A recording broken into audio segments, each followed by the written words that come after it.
Boom! I'm late, as usual.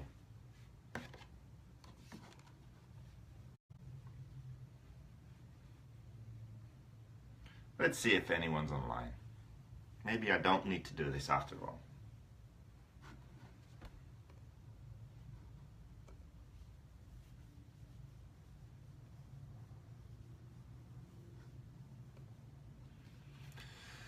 Dirk Poe, yeah, we have a few people. I'm gonna have to do it.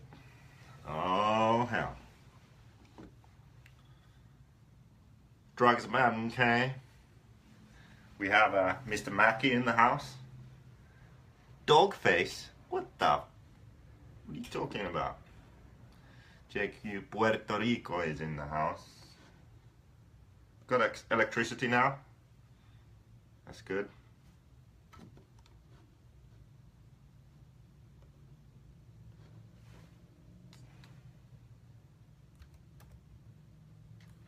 Let's wait for a minute. Get some people on here.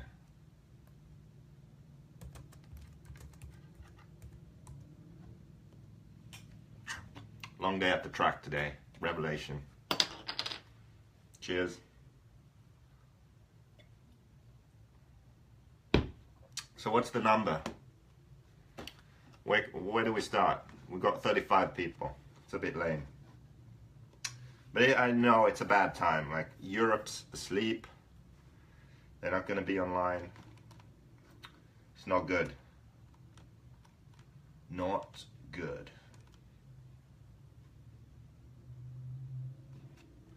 So where do we start? 75? Someone says 75. Maybe 75? Hashtag JQ Takeover. Yeah, man. I like that hashtag. That was my idea. I came up with it. Still waiting for the kits to be in stock. Yeah, man.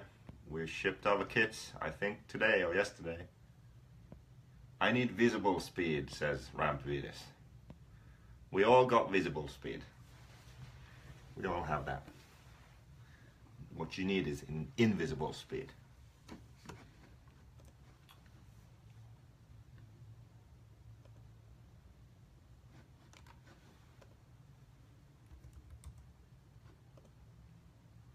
What the hell is going on? It looks like we're never going to reach 75. I guess you haven't been spamming Adam Drake and sharing this, so just not going to start, I guess.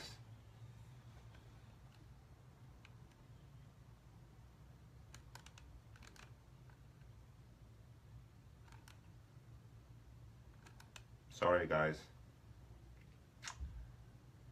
What is that behind you? Where? What do you see behind me? Is there something embarrassing behind me? How's the sound? Can you hear what I'm saying? Because I'm like holding the iPhone with a box and I don't know. The microphone is covered. 48. God damn it. Sound is good. Good, good. I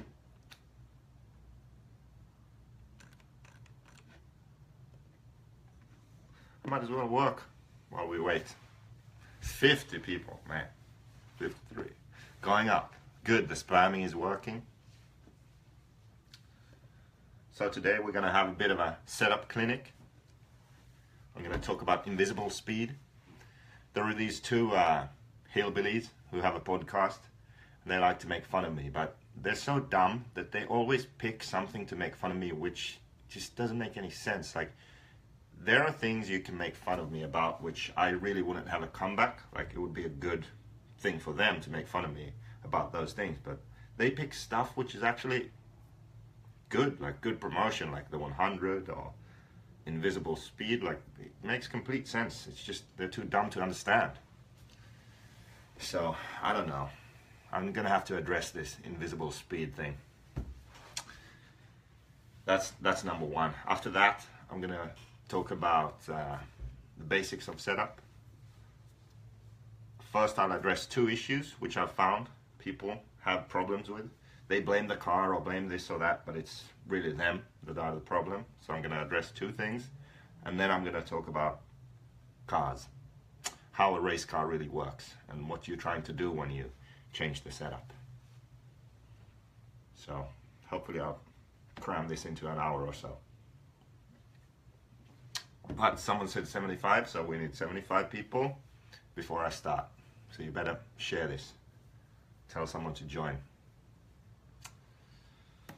In the meantime, I'll process some orders, I think. Maybe we've got some tracking numbers to send. Who knows? Who knows? I know I don't work. I just have fun. But good morning. Someone's awake in Finland. That's good. We may have some Europeans on here. 75. It's 66 now. Can't do it. Can't start the last 67, 71. It's getting closer, see? Getting closer. Let me send out some tracking numbers. We'll be there.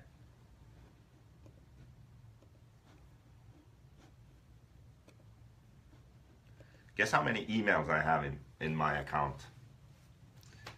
Guess, just someone guess how many emails. Actually, I'm gonna somehow try and find out. I know it tells you the total somewhere. How do I do that?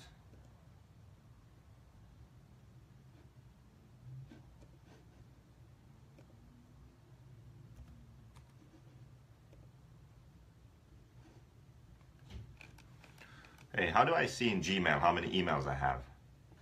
I need to see who 350,000 Rampavidis. Salty Joe 5,000. We're at 71. I never saw 75. I see 71. I'm not gonna start. In total, unread. I always read my emails and reply. Total emails, all of them. I'm over the limit. Let's put it that way. Top right, it doesn't say all of the emails. How do I get it to show all of them? Shit.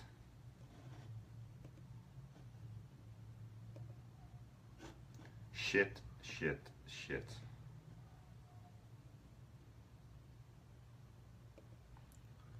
$69, it's going down. I'm never gonna be able to start this.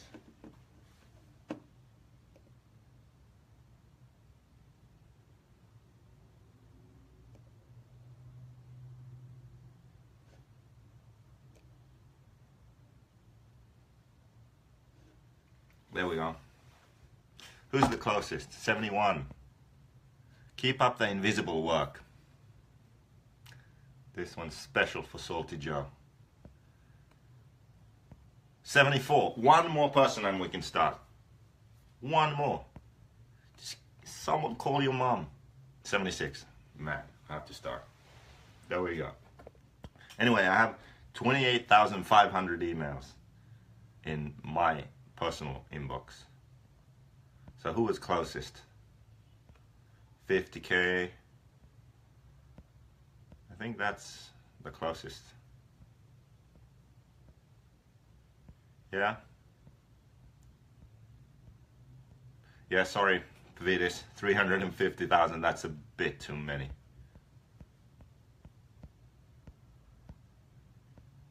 Okay, so 50K. Jason Saunders, you win. What do you want to win? Jason, comment here. You won, so what do you want? Okay, so I'm gonna have to start now. I need more beer.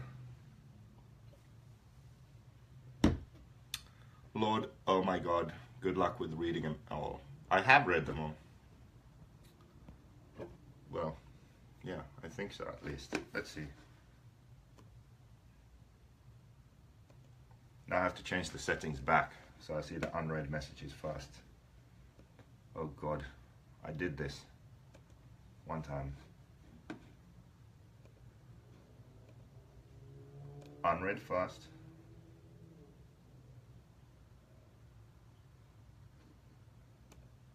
Save changes. Invisible prize, that's a good one. How about that? What was his name? Something Saunders. Jason, no. Where was it?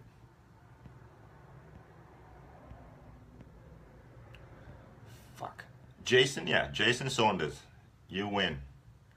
You have to comment on here so I know what you want to win. A hat? Easy. You could have asked for anything. You asked for a hat. I like you, man. I like your style. I'm going to ship you a hat. Jason Saunders wins a hat. Everyone. Okay. Focus, JQ, focus.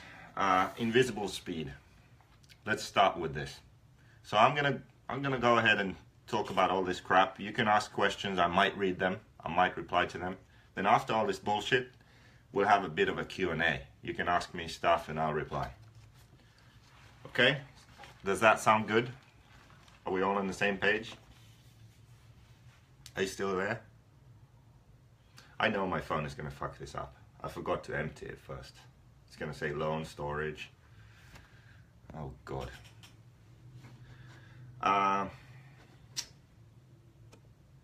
Anyway. So these hillbillies, they were making fun of this invisible speed concept. I think I wrote about it in one of the Black Edition Explained or some setup guide or whatever. And it's really simple. If you take a car, a driver that's consistent, he does the same lap time, save 5-minute times every time. You make a change to the car, you go out there again, you don't notice a difference. No different, feels just the same. Yet you're faster. Same steering, it feels the same in the corners, it does everything the same, but you're faster every lap, 3/10, for example. Let's say you do 15 laps. What's that? I can't do math. 4.5 seconds over 5 minutes. That's quite a bit. When we're talking about differences of less than a second after 5 minutes, 4.5 seconds, that's a lot. So where did that speed come from? You made a change to the car, you couldn't feel a difference, but the lap times are faster. That's what invisible speed is. Normally invisible speed is forward bite, more forward bites, or a very slight difference in corner speed. So sometimes you go into a corner, you have enough steering, but the car kind of wants to stop. It wants to stop in the corner instead of just rotate through the corner. You make a change to the car, maybe it doesn't want to stop as much. Corner speed, you can normally tell. A good driver will be able to feel like my car is faster in the corners. But if it's a very slight difference, it's hard to tell. So forward bite, corner speed, those two things tend to be invisible speed, where a car makes a difference. Tires make a difference. Maybe you can't feel it as a driver, but the lap times will show that you're faster. So when you make bigger changes to setup, you can tell, oh, I have more steering. Oh, my car lands better, my car jumps better. Those are simple things, but when you're trying to be just a bit faster, you can't always tell a difference, but the times will show the difference. Yeah, so these hillbillies, they just can't understand the concept. Even Deganis who's so smart, couldn't understand it. But anyway, that's invisible speed. Now on to the main segment, which is JQ Fall Brawl Setup Clinic. See, I was supposed to do this at the Fall Brawl, but there was never any time. Lance just ran such a good show. By the way,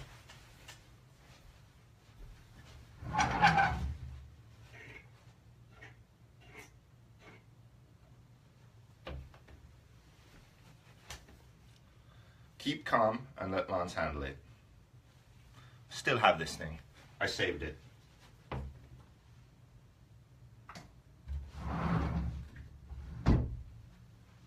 See, he handled it so good that there was no time to have a fucking setup clinic. So I'm doing it on Facebook now for everyone. Okay? So first, two things that people tend to mess up. Before you talk about setup and this car doesn't suit me and all that bullshit I have to listen to, just make sure you aren't doing these mistakes. One, not paying attention to the details. So take the shocks off, you move the suspension, it's binding. The sway bar is too tight, it's binding. the tops of the shocks aren't moving freely. You've got all sorts of camber. One side is positive, the other's negative. Ride height's all messed up. Down travel is different, left to right. It's like, Jesus Christ. And you want to talk to me about setup? I mean, come on, just build the car correctly, okay? Focus on the basics. Make sure everything's free. Make sure the camber's set correctly, the ride height, down travel, all the basic stuff, okay? Make sure the wheels turn. Make sure the drivetrain's free. You know, if your car's a piece of shit because you didn't build it right, I think we even mentioned something about that in the manual. You know, that's step number one. When people ask me for help, most of the time, I don't even really need to change the setup. I just do the basics correctly. Seriously. I'll just act like I'm, you know, a genius and set the camber and the ride height and make sure everything moves freely and is correct. That's enough. And then the car's good. And they're like, oh, what did you change? Nothing. I just unfucked it for you. So that's step one. Okay? That's the one big mistake people make. They overlook the basics. Camber, ride height, down travel. Everything built correctly. Yeah. You understand? Are you sure this isn't stand-up comedy or sit-down comedy relatively? No, this is fucking serious business, man. Setup clinic. Okay? We're learning about setup. It's gonna get very technical in a minute. This is just a warm-up. Okay, we need over 100 people for me to go really deep into science mode and explain the inner workings of a race car to you. Let me look for the manual actually. I'm curious myself, I can't remember what it said. But it mentioned these things because these are things that over the years I have to listen to. Every time. It just pisses me off, so I put it in the manual. Where's the manual on my page? Oh, I'm on my own website looking for the manual right now. Black Edition manual. There we go. Okay, I have this. I got this. I'm racing Saturday, Santa Barbara. There's a race at Revelation Raceway, but I'm going to Santa Barbara. You know why? Because Jeremy Courts is there. It's Jeremy Courts' home track. And he's so confident with his new hot bodies. He's going to kick my ass and all that stuff, so I have to go up there. I have to go there and show him what's what.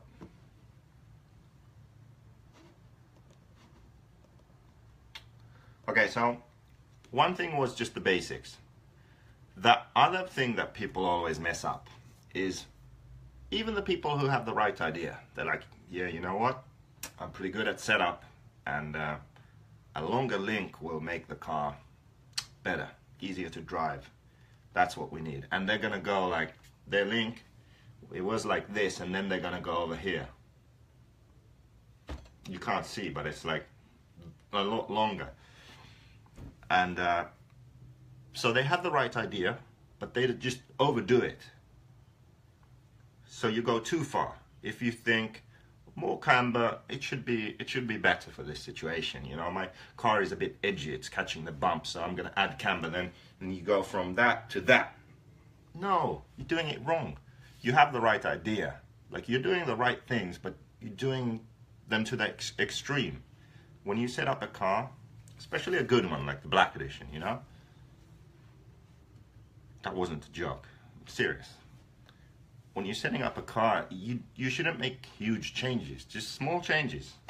Because if you go too far, it might actually get worse. So you make a change that improves the car, you can do it up to a point, and then it's gonna get shit again. And that's what some people do. So, number one, they don't do the basics correctly. Number two, even if they make the right change, they go too far and it's shit again. So it all kind of comes down to details, like focusing on the details and doing small changes. Those two things I have to say every single time almost. Every clinic, every time I check people's cars, same thing. Where's this manual? I forgot about it. Black edition manual. Here we go. Yeah, see, it says right here, in the fucking manual, you buy the car, you open the manual, you read the manual, right? And this is what it says. Well, it mentions AstroTurf too. It says, avoid AstroTurf at all costs. Astro is the death of off-road. That's just a side note for you UK guys. Okay, so here, remember these. Okay, I'm just gonna say this one time now. Remember, if you do not follow our advice, please do not complain. Okay? We have a manual, we have Facebook Lives, we have Liam Galvin, we have Keenan White. We all help you. You ask us questions, we reply. Now, if you don't follow that advice, don't then come back and complain to us, please. Second point. JQ Racing is not responsible for your possible lack of talent. Now, it happens to everyone. At some point, we run out of talent, okay? Now, that's not our responsibility. So if you, for whatever reason, run out of talent at the track, it's not our fault, okay? And I'm tired of hearing, oh, this car doesn't suit me and this and that. That's complete bullshit. We're going to cover that later on. When we talk about setup, remind me. Someone remind me. We're going to cover these people who have the excuse of this car doesn't suit me. We're going to talk a bit about that. That beer is Blue Moon. Yes, it is. Aye. What's happening? Blow some minds. Josh paid. We're going to blow some minds tonight when we're going to get into the deep science, the black art of car setup. Mark Linder's talent is invisible, much like invisible speed. Yes, it happens. My talent has been very invisible. I've worked very hard and I kind of see light at the end of the tunnel, but not enough, just a bit. Okay, next point. If you are mechanically challenged, it's not our fault. Again, just a disclaimer, if you can't... Jesus Christ, my roommates. Listen, I'm doing a Facebook Live here. I'm just fucking with you, you just told me. I know. Stop fucking with me. God damn it, these people think I'm nuts. I'm in my room alone, talking to myself. That's how it is. Oh God, where were we? Roll centers, I'll talk about that. Wait. Yeah, if you're mechanically challenged, it's not our fault. A disclaimer. If you can't build the car right, please don't complain, please. Just build it better. If the car does not suit you, see above. So there you have some hints already, but as I said, we'll cover this later on. Okay, so there we go. There we covered the manual. And yeah, Derek has a good point. If any of these things that I mentioned apply to you, then you should definitely look into getting the spec Q, because it's pre-built. So you're really very limited on what you can fuck up. You know, so the car is really good. It's built, and you just put your engine in there and your servos. So there's not much you can do wrong. Even the linkage is pre-built, so yeah. Let's get into it. Car setup. What are we trying to do here? The best way I can explain this is to say that with a four-wheel drive car, the goal really is to have equal load on all four tires. Because when you have equal load on all four tires, the car has the most grip, most traction, most forward bite, most corner speed. It will be the easiest to drive when it's balanced, level, and all four tires have the same amount of load on them. That's obviously never really the case. The car is always moving. Your wing is hideous. Thanks for the positive feedback. This is my nighttime wing. It's yellow because I'm blind at night. Can't see shit. So I need this so I can see the car. How many beers have you had? I opened it, I just go home and open this and have had that much beer. No more. This is my natural state. So what you want is for the car to be predictable, not do any crazy stuff. When you accelerate, it squats. When you go into the corner, it dives. Turn into the corner, it dives on the front corner. You go around the corner, it rolls. All these movements that the car does, they have to be within a certain limit. Okay? I can demonstrate with an electric car. Here you can see really well. There are a few things that happen when the car rolls and squats and moves. So the roll centers are obviously key to how a car works, and the roll centers are linked to camber change. So if you look at the car, the wheel here, which way are we going? So on an electric car, when it rolls, you can see how much the outside tire goes to positive. That's obviously not a good thing. The tire will have the most grip when it's vertical like that. Biggest contact area, contact surface on the track, that's what we want. But as the car moves and rolls, the camber changes. That's linked to roll center. The roll centers, the position of them affects camber change. It's a trade-off. You want one thing for the camber, you want another thing for the roll centers. So it's a balance. I've talked about this in another Facebook Live. Let's throw that shit away and get back to the real deal, an 8 scale. So the car designer's job is to design a car where the roll centers work predictably, front and rear. Camber change is within certain limits. And when the designer achieves that, then the car will work with the same setup on all different tracks.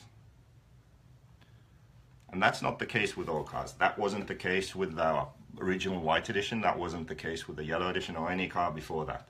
Really only with the LV, the white edition LV, we started to get close, and now with the black edition we're really close to that. We really don't have to change the setup much from track to track. So what do we change from track to track, and why? The thing that you try and achieve with the setup is to always have the car do the same thing. So let's say you're at your home track and your car is very good. Now it's very good because as you enter a corner, you turn into the corner, it will dive a certain amount, right? As you go round the corner, it will roll a certain amount. As you exit the corner, it will, the rear will squat a certain amount. So the car will move around the track to a certain limit. And that limit is basically where the car works. It's comfortable to drive, and it's predictable, and it feels balanced. So that's a good car. That's what a good car is. Then, if the design isn't right, you'll go to a different track where the conditions are different. So let's say it's a lot higher grip. So what will happen is, as you drive around the track, all the movements will be bigger. So it will roll more, it will squat more, it will dive more. And a good car will still handle it. It will still maintain the same characteristics. It's just that to be more comfortable and faster, you want to limit that to the same as your home track. So on a high grip track, you go to a harder spring maybe, so it doesn't dive as much going into the corner. Or you put on harder springs so it doesn't roll as much in the corner. Or you put on a harder sway bar so it doesn't roll as much. So basically you want the car's movements around the track to be the same in all conditions. Your home track was perfect. Go to a different track, high grip, it's rolling too much. All the movements are too big. Go thicker shock or thicker springs, thicker sway bars, thicker diffs. That's kind of the point. You always want the car to be within certain limits. On the other hand, you go to a very slippery track, there's not enough traction. So the car slides. Instead of the tires gripping and the car rolling, it will just slide. So what do? You want the car to roll, not slide. You want the car to grip and roll, not slide. So then you go softer. You go to a softer spring, softer sway bar, softer royals. That's what you change on a good car. You don't go this way and that way with the camber links and huge changes everywhere. That's what you do when the setup is wrong. Because what happens when a car isn't designed right is that it will be very good on your home track because you've tuned it perfectly to your driving to certain conditions. And then when you go to a different track, the demands are different of the car and suddenly it's completely unbalanced. Let's say the front is working good, but the rear isn't. But on your home track, the demands of the car on that track are such that it's within the limits where both the front and the rear work, so the car feels good. Then you go to a different track, the front might still be doing the right thing, but the rear is all over the place. Suddenly it's not balanced. The front and the rear of the car aren't doing the same thing. So you go into a corner, instead of it just cornering nicely around, maybe you'll go in and then the rear will just spin out at some point. Or maybe the car will push first and then spin out. And you're like, well, I have understeer first, then I have oversteer. I'm confused. That's when the car isn't designed right. That's very hard to fix with setup.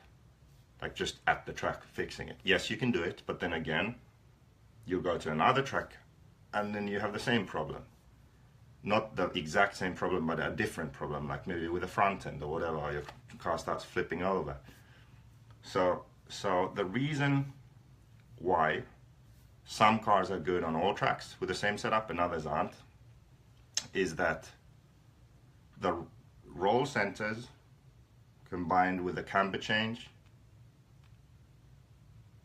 and the basic suspension geometry, it all works together and it all works within certain limits. And when you go outside of those limits, the front and the rear react in the same manner. Does that make sense? So when you go to a high grip track, the front end and the rear end will be wrong in the same way. So the solution will be the same for the front and the rear to fix it. That's the job of the designer.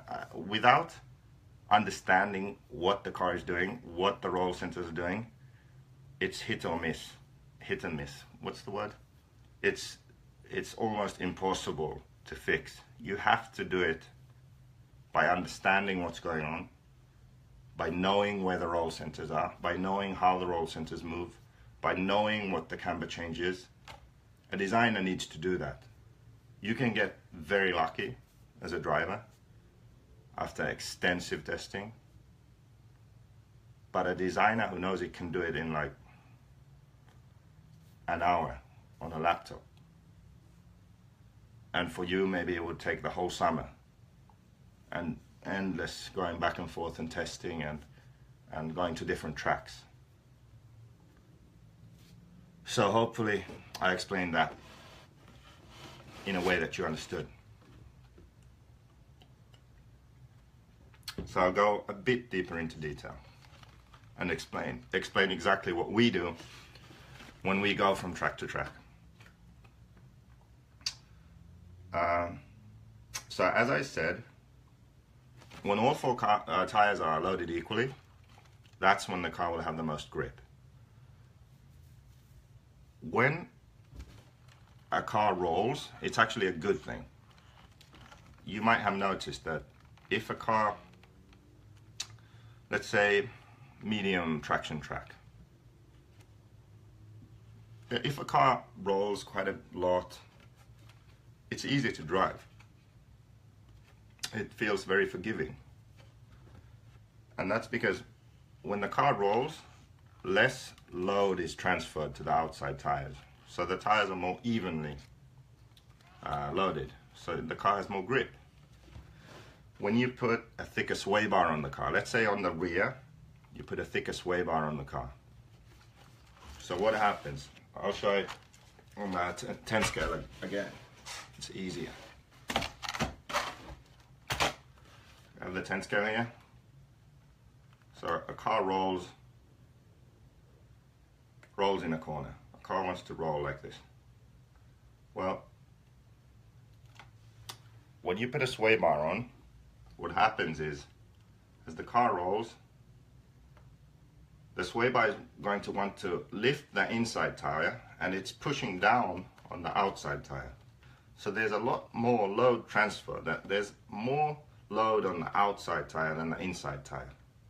And as I said before, you'll have the most traction on the rear of the car when both rear tires are loaded the same.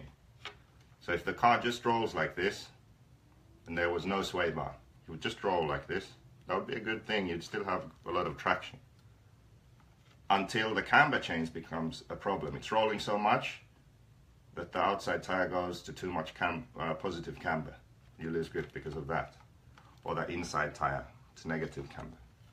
Put the sway bar on, the car rolls, the sway bar is going to be pushing down on this outside tire and lifting up the inside tire, and that's less overall traction. So wherever you put a thicker sway bar, you'll have less traction because there's more load transfer.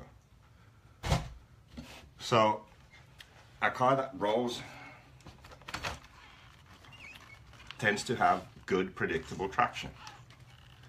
So that's why I said, you drive around the track, you want the car to roll in the corners, you want it to dive, you want it to squat when you accelerate, you want the car to move around the track. As I showed you, the camber changes as the car rolls, so you can only roll to a certain extent. If you don't roll enough, the car is going to be loose. If you roll too much, the car will get loose, maybe suddenly get loose, spin out, flip over, whatever. So there's a certain amount of roll that's good. So when I go to a different track, let's say I'm at my home track, medium traction, the car's perfect. I'm running my basic setup. I go to a different track. Let's say I go to Revelation Raceway, like today. It's very slippery. It's more slippery than my home track. My car is sliding. It's not really rolling. It's sliding. It's not rolling enough. It's not rolling to that point where my car feels comfortable and easy to drive. So the things I would do is, maybe I would go to a thinner sway bar. Change, I want the same balance because it's very good. So I go one thinner on the front, one thinner on the rear. Okay, now I have more grip. The car is rolling to that point that I want. But I don't have the forward bite, and when I go into the corner it just pushes a lot still. It's not biting in. So maybe I change the spring. Maybe I go to one step softer spring. The spring will allow it to dive when you enter the corner. When I accelerate, the car will squat a bit. It feels more comfortable again. Also, the spring affects roll, so it's softer in roll also. So a combination of softer sway bar, softer springs. Now the car is moving again in the same way as on my home track. So it's comfortable. The oils, one thing people don't understand often is the oils don't really limit the movement. It just changes the time it takes for the car to reach a point. So let's say you're going in a corner, the car rolls to this point. Because of the available traction, it rolls to that point. Well, with thin oils, it's going to happen quick. Boom, it's there.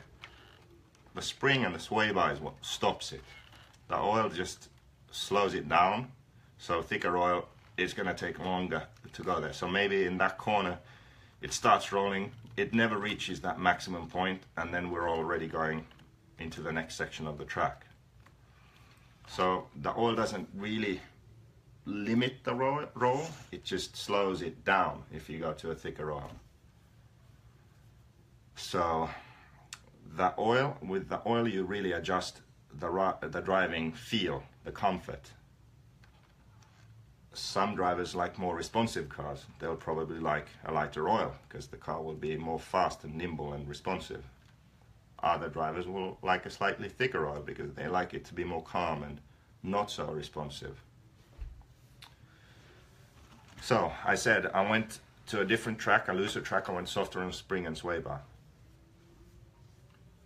because I wanted the car to move the same. If I go to a higher grip track, then I would do the same, but the opposite. I would go maybe one step harder sway bar, front and rear, so the car doesn't roll too much. I would go harder spring, front and rear, just so when I go into the corner, it doesn't dive too much. When I exit the corner, it doesn't squat too much. Just to keep the car within the same roll, dive, and squatting. So going around the track, it looks the same. High grip track. I have to go thicker sway bars, thicker springs. And basically, with just those changes on the Black Edition, you can make the car feel the same or very similar on all tracks. And that's because it's designed in a way where the roll centers, front and rear, work predictably together. The key is that the front and the rear do the same thing. So on your home track, which you are comfortable on, where the traction is medium, everything's average, it's good. If you go to a very loose track, the front and the rear will do the same thing. If you go to a high grip track, the front and the rear will do the same thing again. So you make the same adjustment on the front and the rear, and the car will stay balanced. That's the difference between I think a good car and a car that has issues. Okay, so spring and sway bar, those are the things we change. Other things we change, which have more to do with driver preference, and yes, somewhat affect feel due to the traction available is diffs. We change diff oils. We make small changes to anti-squat on the rear, less anti-squat for bumpy tracks, more anti-squat for smooth tracks.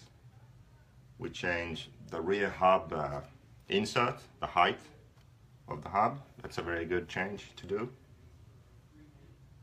For a bumpy track, I would move the hub back. Moving the rear hub back makes the wheelbase longer, which is good in bumps. Also, it frees up the suspension because there's less drive shaft angle, so the car will soak up the bumps better. So there's all these kind of small cosmetic changes we do from track to track, but they're all tiny. We don't do huge changes. The most common change really is the THEQuagraine spring for loose to medium grip tracks. Then for higher bite, high speed tracks like the Nitro Challenge, which is a very edgy track and high speed, big jumps. Then we go to a thicker, harder spring. Hot bodies yellow, front and rear. So THEQuagraine, low grip to medium traction tracks. Hot bodies yellow for higher grip tracks, or really edgy, high speed, difficult tracks. Then sway bars on the front, maybe a loose smooth track and I need steering, 2.2. Most tracks 2.3. I almost never use a 2.4. I feel like a thicker sway bar makes the car a bit nervous. So I tend to run 2.3 or 2.2 if I need more steering. Rear, standard is 2.5. It's very good on a slippery track. If you are an average driver, probably you can stick with it more than I can. I like to, when I get on the gas, I like the car to remain very flat and not really roll a lot or turn more, or just be very consistent and predictable. So a thicker rear sway bar is actually good for me, but it's also a bit less rear grip, so maybe you won't like it. But I tend to run a 2.6 almost every track. If it's high grip, then I'll go to a 2.8. I wish we had a 2.7, we don't have it yet. almost never run a 2.5. So front 2.2, 2.3, rear 2.6, 2.8. Those are the sway bars I use. So I use 2 different springs and 2 front sway bars, 2 rear sway bars. And with those changes, I can pretty much dial in the car for any track. There were some questions here, let's see.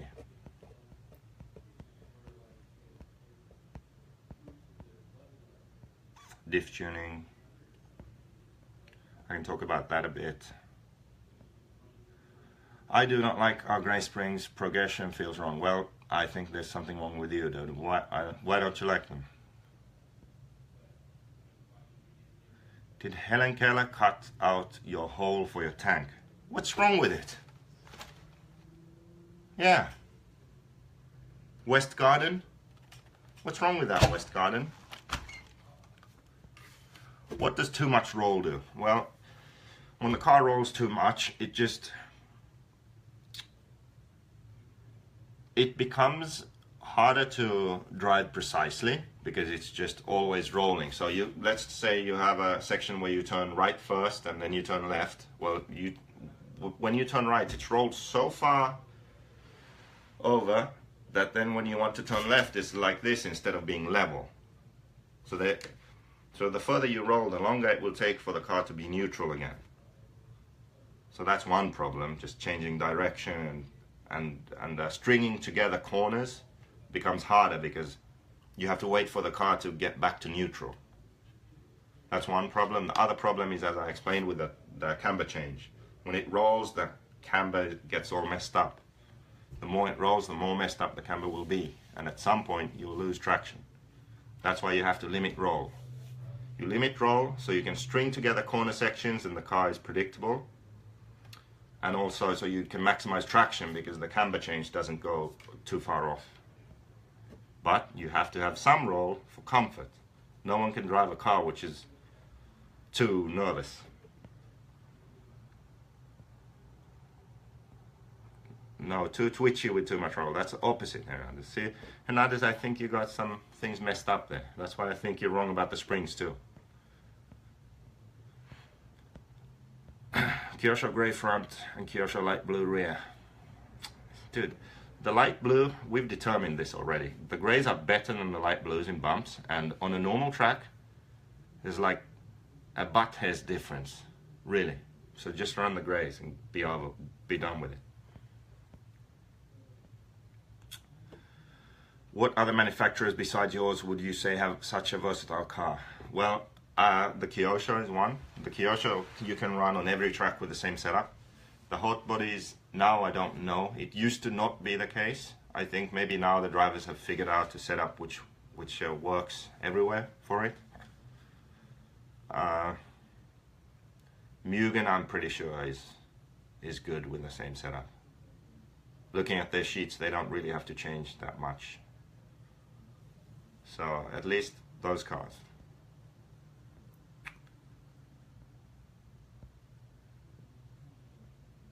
Pistons, how influence on roll center? Well, pistons themselves don't influence roll center. See, if the roll centers are messed up on the car, the way to make the car work is to limit roll, limit the movement so they can't mess up the handling of the car. So you would run a thick sway bar, thick springs, and just a stiff car so it doesn't get to roll. But that's why you can only set a car that's badly designed, you can only set it up for each track individually, because you perfect the setup to where you limit the movement of the car perfectly for that track. Then you go to a different track, more grip, the car's going to move more again. But because it's not designed well, the front and the rear aren't balanced anymore, and they're doing different things, and you're confused. You don't know what to do anymore. You don't know if you need a thicker or a thinner sway bar in the rear, or change something on the front. It gets confusing. So pistons is a separate issue, not really anything to do with roll center. And just a quick, we talked about roll center a lot, just a quick point about that. Let me get a swig of beer, this is getting deep. So Google roll center. Everyone Google roll center right now. Look at the picture. The roll center picture, it's basically you extend the lines of the lower arm, upper arm. You draw a line from the center of the tire. There's an intersection point somewhere here. Somewhere below the car, there's this point. It's a theoretical point around which the car rolls. So this point, as soon as the suspension moves a bit, the point moves. So point moves up and down, it moves sideways, it moves all over the place. And when you study that movement, first of all, you set the location of it when the car is neutral, ride height.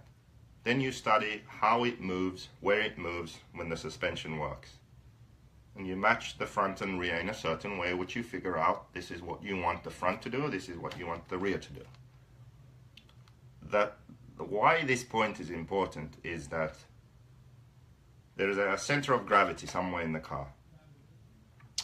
So let's say the center of gravity is right there, and the roll center is here. So this distance determines how easily the car rolls. If the roll center and the center of gravity were in the same position, exactly same position, the car actually wouldn't roll at all. Now, as the roll center is moved lower than the lower than the center of gravity, the car can roll. Now, if that distance is short, the car is very stiff. It doesn't want to roll much. If the distance is long, then the car is very soft and it rolls easily. So then you understand that if the distance changes a lot on the front, for example, then if it starts off short, okay, it's stiff at first, then it starts moving a lot, then the front gets soft and the front rolls easily. Now if the rear is doing something different, let's say the distance is big first and then it gets shorter compared to the front, then the rear will roll in a different way. First the front is stiff, then it gets softer. Maybe the rear won't get softer. So at first the car seems good, and then you feel like this isn't, the front and the rear aren't the same car anymore. Like the front is really soft and the rear is really stiff, and you're confused about what sway bars and springs and what to do. Those are the issues you get into when the roll centers aren't doing the right thing. And camber change, as I said, is linked to roll centers too, so it's a compromise. But this is not something you can do at the track. The designer should do this thing for you. Big center diff oil. Yes, I mean, a big center diff with a lot of oil in it, possibly more consistent. I think the bigger difference is the weight. I have a weight for the center diff. It feels like the cars with a lot of a big center diff with a lot of oil in it. I think the weight makes a big difference.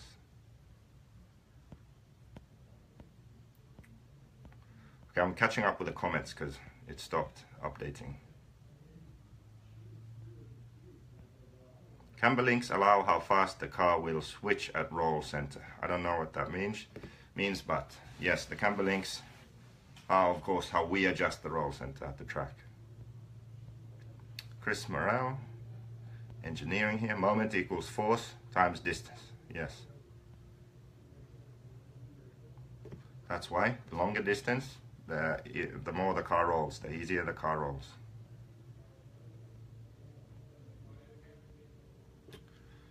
Okay, I caught up with the comments. Yeah, the diff weight's actually done, but they're stuck in South Africa. I need to get them over here because they were actually made in South Africa. So where was I? So springs, sway bars, that's the main thing we change track to track, and then we make small changes like anti-squat or hub position, diff oils. So quickly explain about diff oils. I think I've done a Facebook Live about diff oils, but why not? Why not talk about those? On our car we can run thicker diff oils than most others. So if you run like a 773 on a Kyosho on the JQ, you can get away with running 10-10-5 or 12-12-5. So we can run thicker oils in our diffs and get away with it. I tend to run 12, let's say 10 to 15 in the front. 12 is most common. 10 to 20 in the center. 15 to 20 is the most common. And 4 to 10 in the rear. 4 being the most common. So kind of thicker oils than on other cars. So don't be scared of trying thicker oils. And I'll quickly explain all three diffs. First of all, let's say the basic setup is 12-12-4. That's what I like on my home track.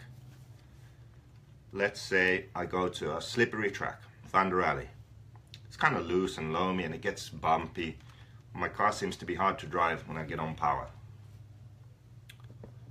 Isn't it usually getting away with the lighter oils? Is that about diffs? I don't know. Anyway, let's say my car seems hard to drive. I get on the throttle and the rear is loose. What would I do? Well, I would go to thinner oils. I'd probably still keep 12 in the front. I'd go down in the center. Maybe I'd run 10,000. Maybe 8,000. Because when you go down in the center oil, it's going to be easier to drive on power. So for a slippery or bumpy track, down on the center diff oil. Rear, I already have 4 on my basic setup, so I'll just leave that. Why does your car like heavier diff oils? My car likes heavier diff oils not because the diffs are small, they're actually the same size, the cup is the same size as a Kyosho for example, but the teeth are smaller. So when the diff, the gears inside the diff, the teeth are smaller, there's less surface area, there's less area for the oil to have an effect on. So if you go in a swimming pool and you put your hands out and you move them forward, if you move them forward like this, it's going to be easy to do. If you move them forward like that, it's a lot harder. Think about that concept with the diff teeth. So the bigger teeth in the diff, a thinner oil, it will be harder for it to turn. The smaller teeth, easier for it to turn. So that's why. The gears are smaller, so I can run thicker oils. Yeah, so a slippery track, bumpy track, you tend to go thinner on the diff oils. And the reason is, when you get on power, the car will be easier to drive. You go to a higher grip track, what you tend to do is to go thicker on the diff oils. Because that will actually make the car easier to drive. So when I explain each diff separately, you'll understand what I mean. But I just wanted to say that in general. So loose track, tend to go a bit thinner on the oils to make it easy to drive. High grip track, you go thicker on the oils to make it easier to drive. So front diff, not as bad as the Serpent's old gears. Mine is still pretty, I would say, normal. Wouldn't a thicker oil change more feeling wise than a thinner oil when it heats up?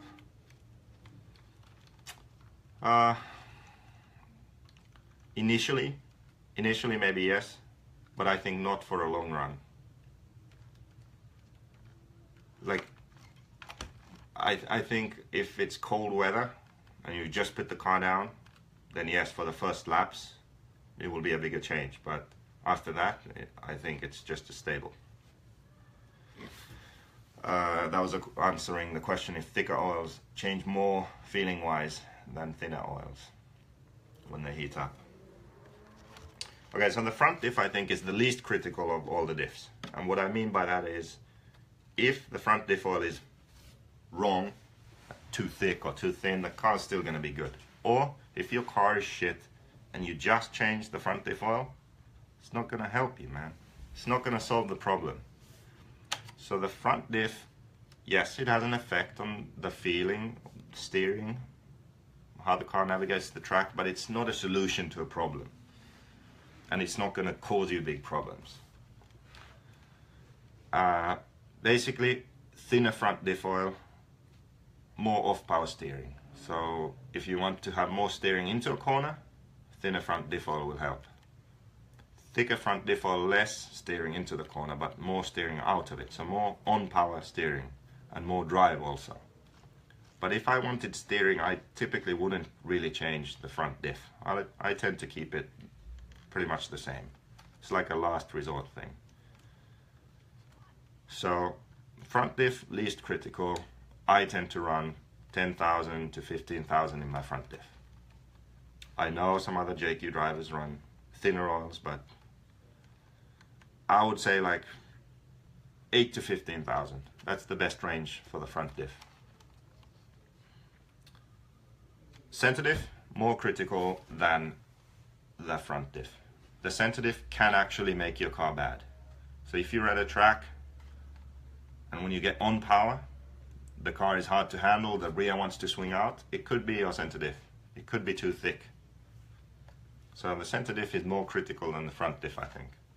In the center I run 10,000 to 20,000. I know if you run a thinner center diff, like 6,000, 7,000, it's easier to drive, but it's also slower, and I don't want to be slower. I'm already slow enough. That's why I don't go below 10,000. The reason it's slower and the reason it's easier to drive is the center diff, when it's thinner and you get on the gas, the car squats, and there's less weight on the front wheels, and the front wheels start pulling more. So it's diffing out to the front because of the thin oil. So that it's a bit like a slipper. You get on the gas, the car accelerates, less forward drive than with a thicker diff. The drive is escaping through the front tires. So you might see after a race your front tires are bald and the rear have good tread on them. That's because the front tires are spinning due to the thin center diff. But it's easy to drive that way. You're not going to get in trouble. The rear is always going to have traction. So easy to drive, like 6,000, 7,000, but you want to be fast, I recommend 10,000, no lower than that. So for me, 10 to 20,000 in the center. The harder, the slipperier the track, the thinner the oil. Thunder Rally, last weekend I ran 10,000 in the center diff. Where was I before that? Well, anyway, on a higher grip track, no problem to run 15. Then if I feel like I need more drive and the car is very easy to drive, I'll just go up to 20,000. The center diff also affects steering. So on some tracks, let's say that my car is really good, easy to drive, and I have 20,000 in the center diff, and I have good drive. I feel like, yes, this is working good for me. I don't have a problem with the rear breaking loose when I accelerate, so I'm very fast. But there are hairpins, slippery hairpins on the track, and I just don't have steering. The thick center diff actually reduces off-power steering in hairpins. So you go into the hairpin, it's slippery, the car pushes. If you go to a thinner center diff, you'll have more steering in those sections. So sometimes even if the car feels good, I might try a thinner center diff to get more steering in those sections. So to recap, bumpy, slippery track, thinner center diff oil, easier to drive, but could be slower. Thicker center diff, always more drive, more acceleration, but it could be harder to drive if the track is difficult, bumpy, rough, loose. Rear diff. Rear diff, I think, is the most critical. If you make a 5,000 oil change in these diffs, say you go from 10 to 15, it's not going to be a huge difference. On the front, it's the smallest difference. Center, yes, you'll notice it, but it's not a huge deal. Rear, it can be a big deal. So the rear is the most sensitive to oil changes and also the most critical to get right, I feel. Also, it happens to be the most difficult to explain. So I'm going to take a bit of a break here and read some comments. Say 20% change to 10K would feel like 8K versus 20% change to 5K would feel like 4K. You know what? Ryan Lutz is deep in science mode right now. Very deep in science mode. I really couldn't tell. I think the thick Diff oils are just fine, man. So you're saying that the difference between 8 and 10K would be a bigger deal than 4 to 5K. I see your point, but just don't feel that, man. Normally, if anything, the problem is if in a long mane your oils are too thin and they get thinner, you're fucked. If you're running thick oils, they get a bit thinner, but they're still thick. Like, you're still good, man. Still good to go. That's kind of my feeling on that.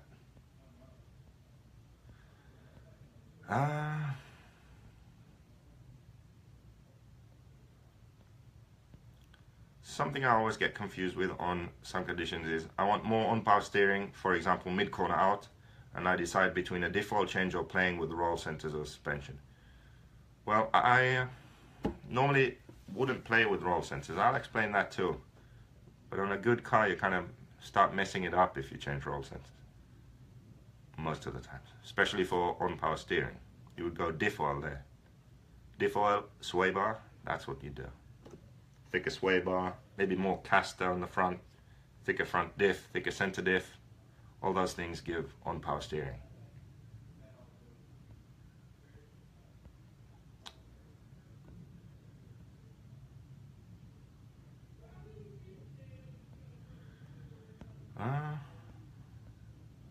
No, I have no overdrive in the car. Where you took out that kid at Thunder Rally? What are you talking about? Yeah, where did I take out some kid at Thunder Rally? I don't know. I saw Robinson was really mad. I don't know why. Someone explained that to me. I think he blocked me on Facebook. After the diff explanation, will you explain the Ackermann? Okay, I'll do that. My usual setup for diff 725. There we go. You must run the JQ.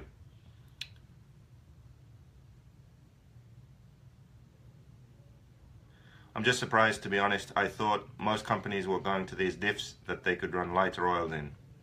I appreciate your answers. Yes, they have been changing to those diffs. Curious to see what the performance advantage or disadvantage will be. Is the car weight legal? What do you mean? Of course it's weight legal. Because you're a hack. Courts, I'm going to hack you on Saturday. It's going to be epic. Looking forward to it. Rear diff. Okay, time for the rear diff. Oh god, here we go. So, 4000 is my basic setup. Always works. Every track. It's going to be good.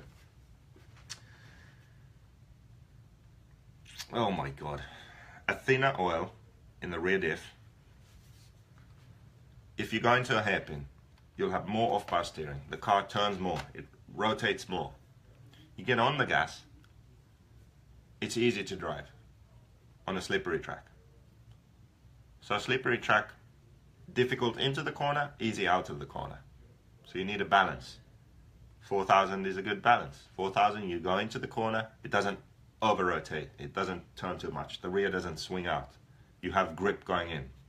You have enough steering to go through the corner. You get on the gas, it's still easy to drive. You still have drive, it's easy to drive. Go to a higher grip track. Now because of the added traction, it's a bit more difficult to go into the corner. Maybe too much steering into the corner.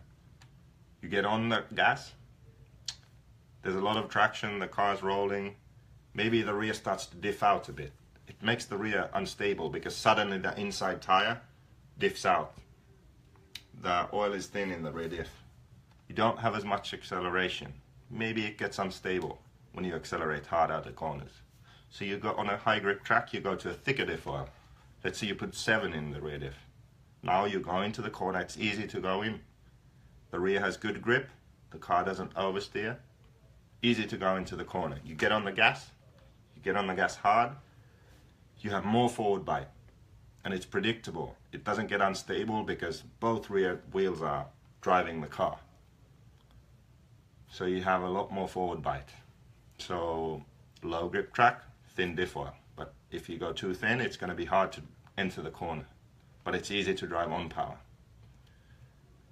High grip track, you go to a thicker diff oil. When it's too thick, your car will push going into corners, and then when you get on the throttle, that rear will start fishtailing. So 4000, as I said, will always be good. Any track, any condition, 4000 is a good compromise. So I tend to run that. But let's say that track in Sweden for the Euros. It was pretty high grip. It got quite rough, which isn't ideal for what I did, but I got away with it. And many of the corners were long sweepers. So you'd go into the corner and then you'd gas it and drive around the long sweeper. And as I said, the grip was high on that track. So what I did was, I actually ran, I think I ended up running 10,000 in the rear diff. And it was really good because the track was so high speed, it was difficult to enter corners precisely. And with the thick oil, it just calmed my car down where I could enter the corners confidently, and then it would maintain corner speed easier. And I could get on the gas really hard, and I'd have a lot of drive out of corners. So on a track like that, I ran 10,000 in the rear diff. Go to Thunder Rally, smaller track, a lot of tight corners, bumps, it's loose. You really couldn't run that there. A lot of bumps, you need to run a thinner diff oil there. So rear diff, very good tuning aid. Important to get right if you want to be fast. If you just want to be safe, just run 4000 everywhere. It's going to be okay. So in general, I think for an 8-scale buggy, you should always run the thickest diffs you can get away with, because that's going to make for the fastest car.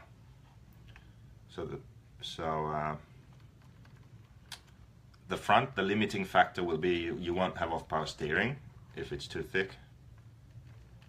It will become hard to drive on power. Center, the limiting factor is you won't have steering in hairpins with a thick center diff, and also on power the rear will want to step out. On the rear, the limiting factor will be, again, on power, the car will fishtail, it will be hard to control, and also you won't have steering when you go into corners. So it's really a balance. I hope I explained diffs well enough for you. Quartz is saying bring it. Of course I'm gonna bring it, Quartz. What is it now, 75.4? Since Quartz left JQ, he just can't beat me. It's incredible. Now he had to join Hot Buddies because Hot Buddies won the World Championship, so obviously it's the best car.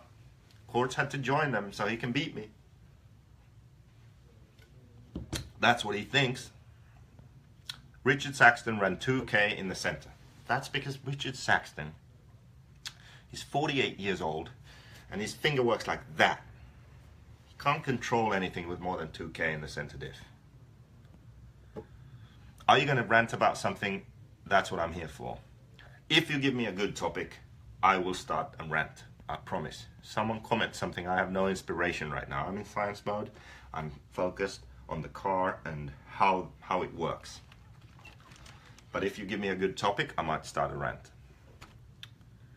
When Degani pounds you from the rear, what rear diff oil do you use? Actually, I've found that some gear lube is much better than silicone oil. Eureka gear lube from Australia. It's very good for that. Very good. What about Droop? Whatever, says Quartz. See, whatever. Quartz, that's your home track, right? Quartz lives 30 minutes from this track. I've never been there in my whole life. And we're gonna race it out. He has the world champion car. He has his Quartz edition works engine. He has zero excuses. It's gonna be awesome. I'm looking forward to it. I'm really looking forward to this race. The showdown between Quartz and JQ.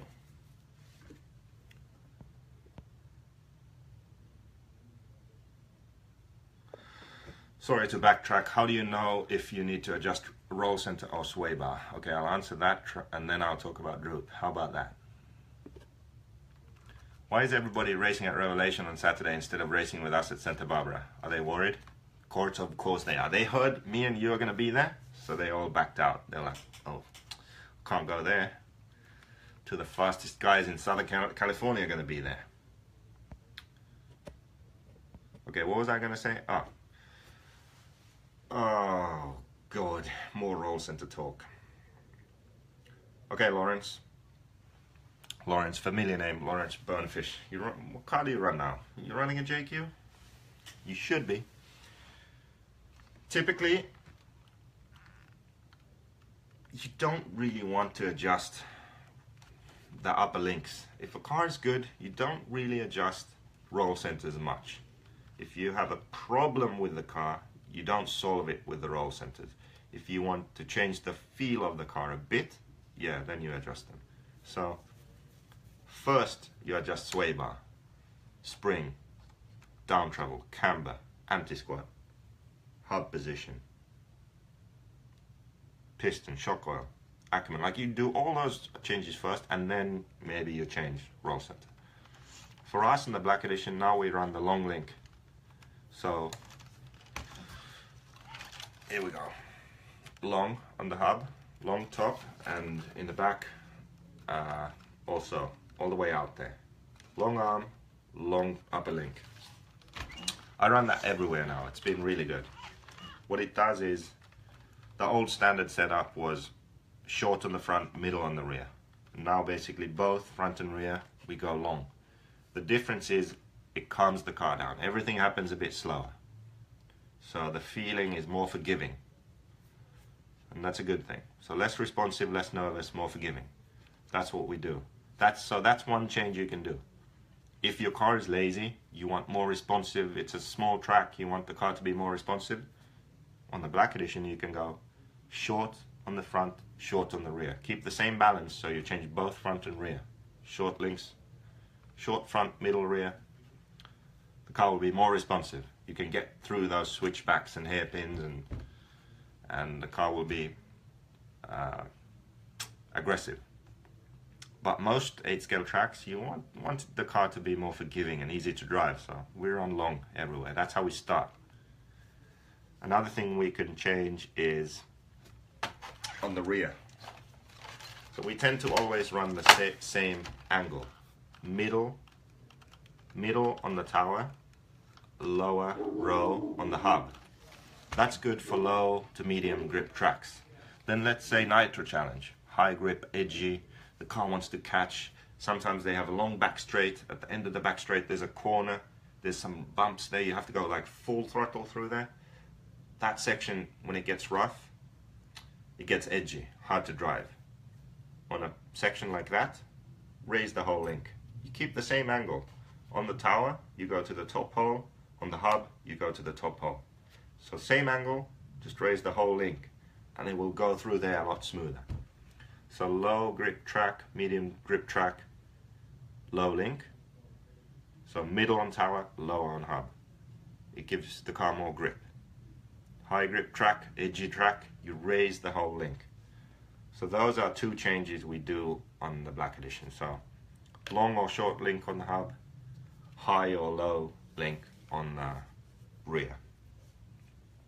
That's really the only thing you need to change.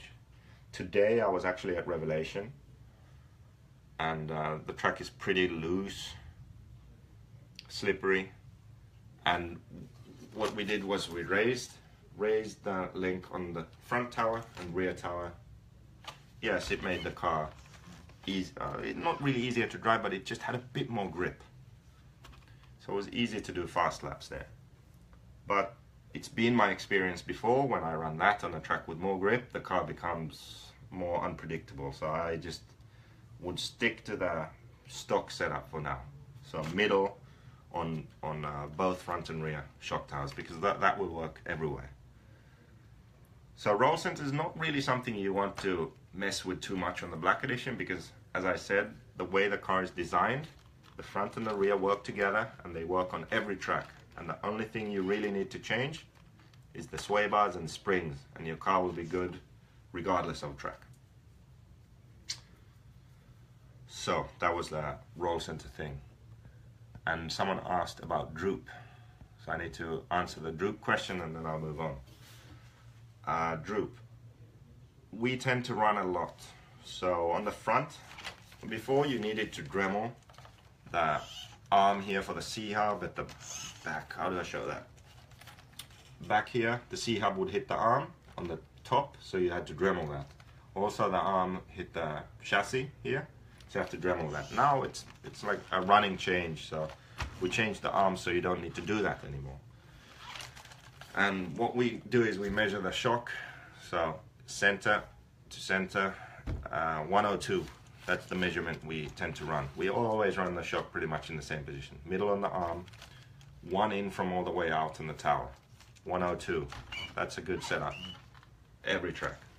It's a lot of droop. Works good. Rear. The rear is really where we adjust droop more. Again, almost always use the same position. So middle on the arm and one in from all the way out on the tower. So same as on the front. The measurement we run is 122. That's the most common one. But if you're on a smooth track, you need corner speed. Maybe there's some sections with high speed sweepers, rollers, you're on the power a lot. If you limit the rear droop a bit to 121 or 120 even, you'll be faster through those sections. The car will stay more flat. You can be more confident on power in those high speed sections. If the track is very bumpy, then maybe you can try 123, and that's going to help you through the bumps. So 122 standard setting, and then we adjust about 1 millimeter each side of that. So that's all you need. Like 1 millimeter on the shock is going to be more on the wheel, and that's enough. That's enough of a difference. So that's all I have to say about droop. Huomenta, Juha. Milloin sä tuut tänne? Okay.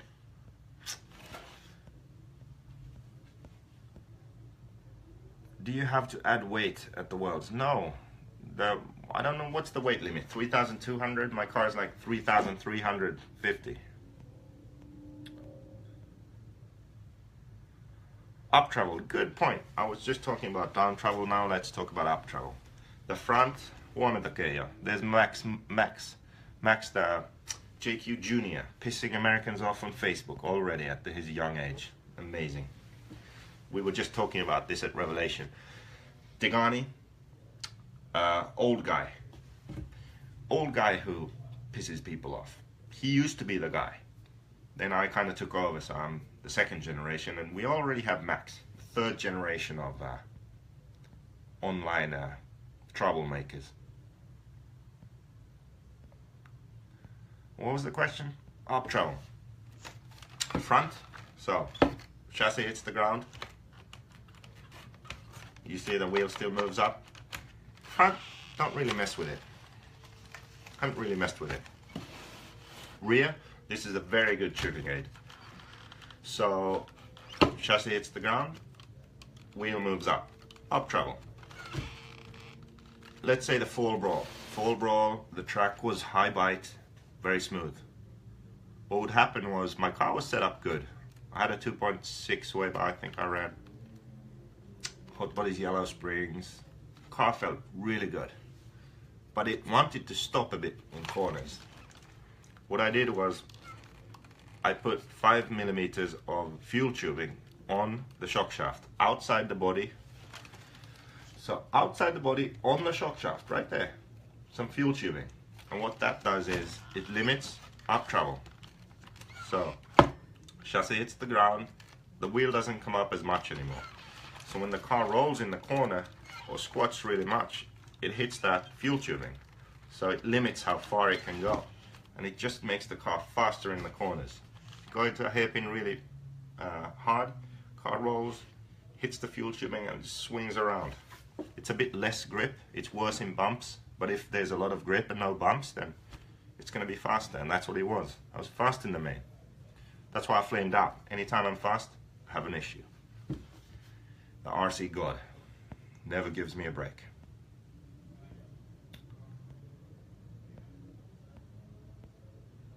So, orange bonefish, black edition, gray edition, good. And then the advice I gave was perfect for you.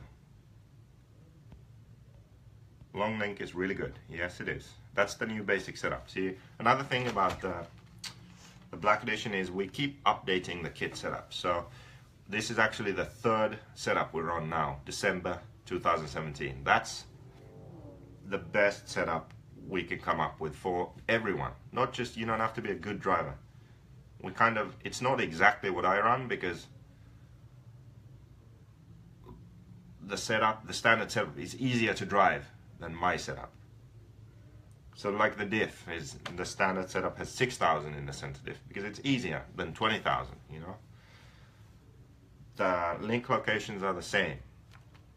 Shock positions are the same, but there are just a few small tweaks which make the car easier to drive than my car. Like the 2.3 front sway bar, yeah, I run it.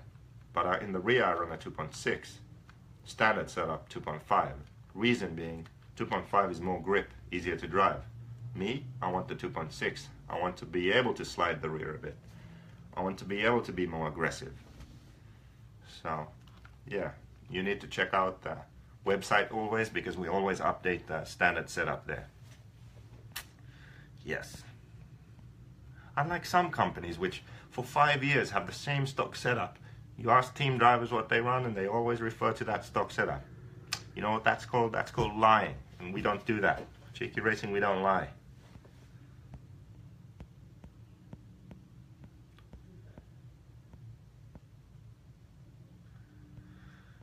From standard 350, 400 shock oil, at what temps would the oils be changed to thicker oil, say 400 to 450? Well, that's hard to say, but typically I've noticed that in Celsius, because I can do the fucking conversion for you Americans.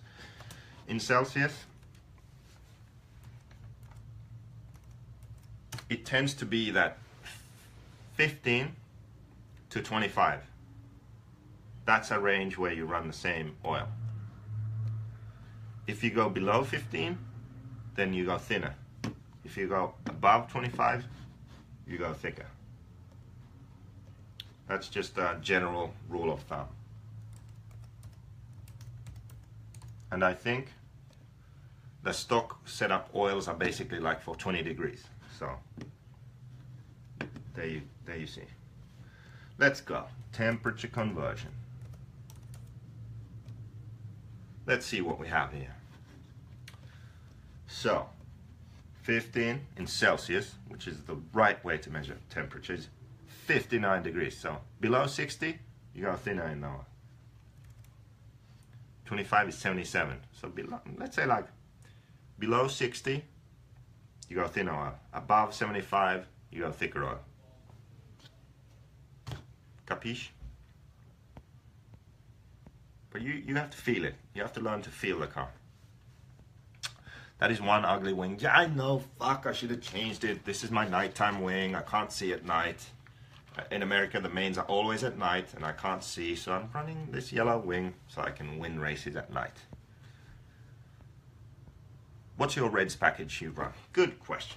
Thank you, Tyrone. Let's talk about the Reds package I run.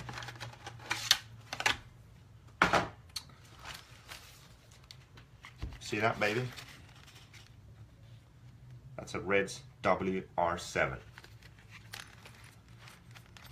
Number 3 plug in there, always, even though Reds tell me I'm an idiot and I should run this and I should run that. I run the number 3 because it's good. It's this Japanese magic number 3. Always works. Don't listen to those Italian guys. They think they know what's up. Anyway, that's the plug I run, WR7. I like the 2143 pipe. It's just got more torque. It's more like motocross, you know. It's more motocrossy than the 2104. 2104 is very smooth, high speed, lame, you know, kind of hippie. Yeah, it's just not cool enough. 2143, better sound, better punch. I like that. S manifold.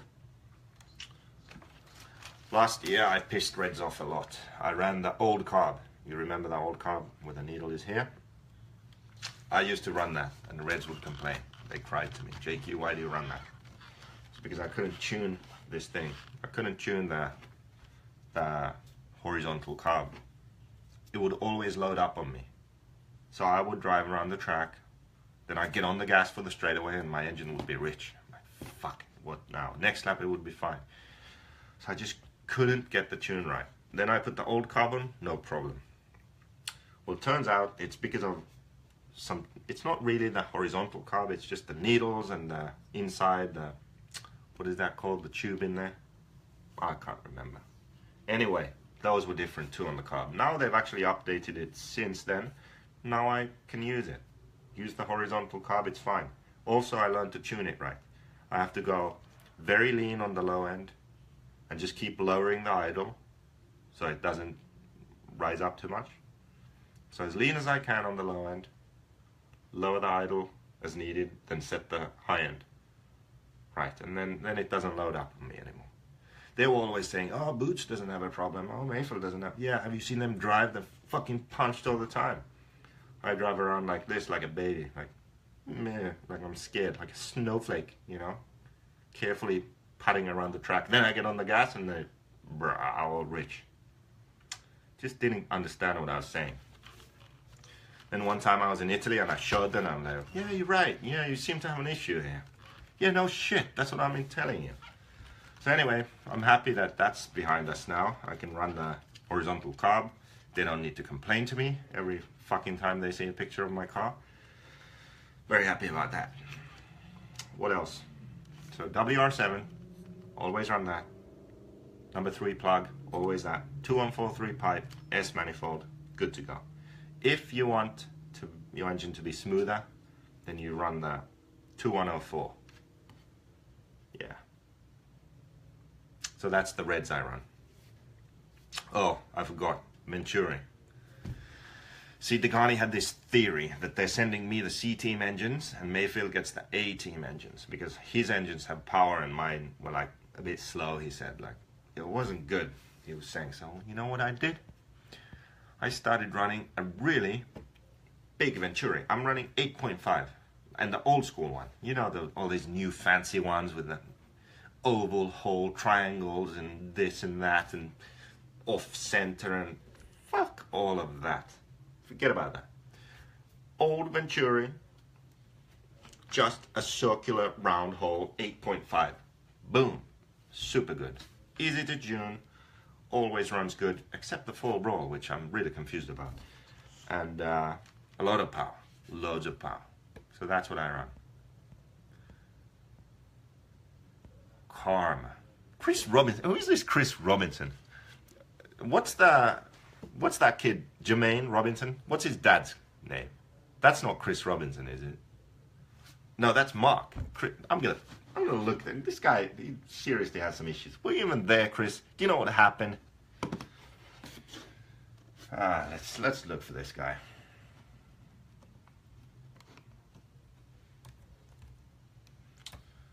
Chris Robinson.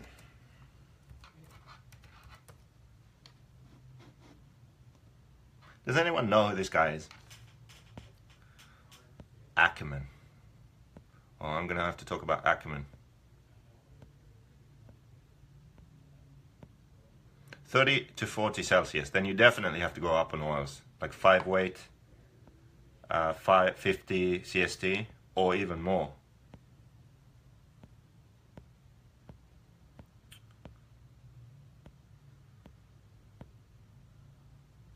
Lean, low end, rich top. No, perfect low end, perfect top. Not lean and rich. Why not run the R5 instead of the R7? The thing is, the R5 just, what was his name? Chris Robinson. The R5, the power band seems off somehow. Like, I never really felt comfortable with it. Like, the power would come at some weird point where I didn't expect it. Chris Robinson, this is some other guy, what the hell? Oh, he's not my friend, I can't see anything here. No idea who this guy is. Anyway, Robinson, Suck it, man. It's called racing. It's not called holding hands. We go out there to fucking race, man. Some kid's in my way. Gonna get out of my way. I don't know what happens. I have no clue. I know I hit a blue car really bad. It was my fault, really. It was crazy. The beginning of the race was crazy, and there's this double, and the guy didn't do the double or whatever, and I did, and I clipped his wing, and he flew off the track. I thought it was Kirkman at the time, so I was like, there you go, Kirkles. Fucking naming me, you named me, right? Kirkman named me? I think Kirkman came out with Quagmire and spread that. There you go. Everyone calls me Quagmire now. I winged you. But anyway, that was unintentional. And whatever happened to this Robinson kid, apparently I hit this Robinson kid and destroyed his life. You know, now he has lifelong trauma from a club race at Thunder Rally. I'm very sorry. I have no recollection of anything like that happening. I did end up in 7th place somehow, so obviously someone managed to take me out. But you know what happened? I just put my head down, put good laps in, and I won the race. It's called racing, man. It happens. Venturi, that tube in the carb. No, the spray bar. That's the word I was looking for. Yeah, I think Reds, this was a while ago, so all the horizontal carbs are different now, as far as I know, from the original one they made. I mean, we've tested a lot of different stuff, but yeah, I'm talking about when they first came out with the horizontal carb. I sucked with it, I struggled, and then I started running the old one, and I pretty much ran it until earlier this year. Snowflake throttle finger. Yep, that's me. 4-shoe Reds. I don't like the Reds clutch. I'll be honest with you. See, that's what you get. Unfortunately for my sponsors, if I don't like something, I'll let people know. Sorry. There goes my Red sponsorship. No, I prefer my own clutch. It's a 3-shoe clutch and it's smoother. For me, just the power delivery feels nicer. The Reds clutch I would run on truck. If I run a truck, I'd run it because I can make it more aggressive, more punchy, more power. But yeah, I have a snowflake throttle finger. I like control. I like it to be smooth. I run my own clutch. When can we get you to come down to Florida? I don't know. Florida's humid as... I don't want to say anything rude here, but yeah, I don't know. It's far away and it's very humid.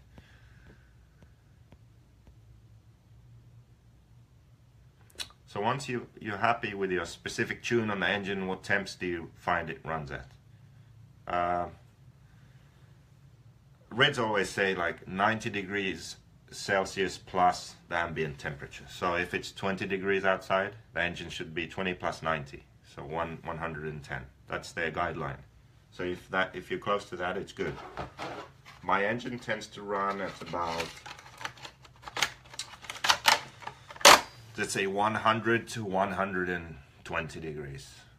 Anything past like 125 in Celsius, let me do the conversion here quickly for all you American bastards.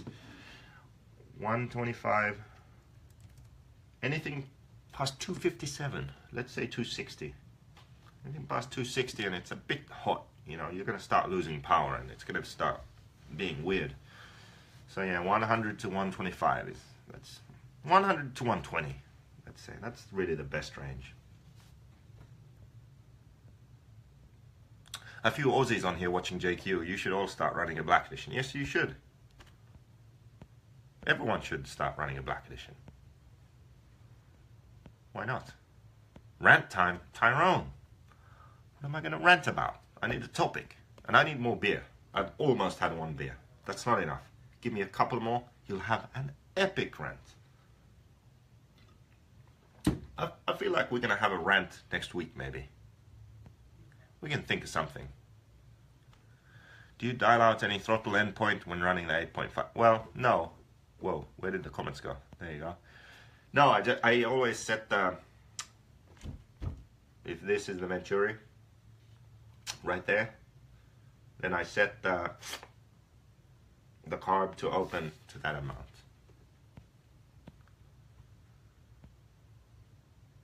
When will they develop TPI? What's that? like KTM has now on their 2-strokes. How the hell do I know? Ask friends. Ackermann. Fuck, this guy with Ackermann. Okay, here we go. I'm gonna have to get serious again. Ackermann, very complicated subject.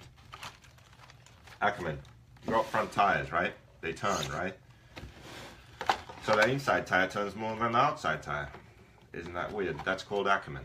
The difference in steering angle between inside and outside. Why is that? Because imagine going in a circle. Boom. You're going in a circle. The inside circle is smaller than the outside circle, right? So if you want the tires to go naturally, smoothly around that circle, the inside has to turn more than the outside. Do you understand what I mean? Small circle turns more.